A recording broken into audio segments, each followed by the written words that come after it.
আজ 18ই শ্রাবণ সোমবার, আর এই শ্রাবণ মাসের সোমবারকে ঘিরেই দেবাদিদেব মহাদেবের মাথায় জল ঢালার আশায় শয়ে শয়ে মানুষ ছুটে যায় সবুজ অরণ্য এবং বেলে পাথরের টিলা ঘেরা এক অপরূপ প্রাকৃতিক সৌন্দর্য, যার আশেপাশে উপজাতীয় সংস্কৃতি ছড়িয়ে ছিটিয়ে রয়েছে।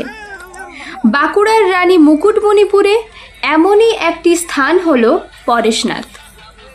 এই পরেশনাথ শিব মন্দির হল দেবাদিদেব মহাদেবের একটি খোলা মন্দির, যা স্থানীয় মানুষদের কাছে অত্যন্ত একটি পবিত্র স্থান।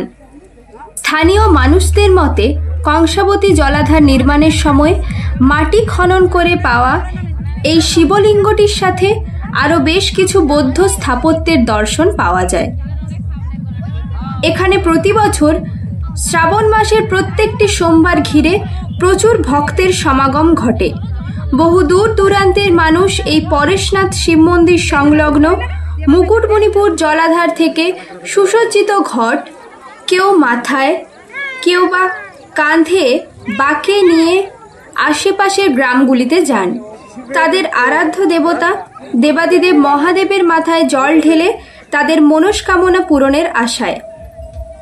এই সকল ভক্তেরা জল নিয়ে যাবার সময় বাবা শিবের নামে নানা ধরনের স্লোগান বলতে থাকেন।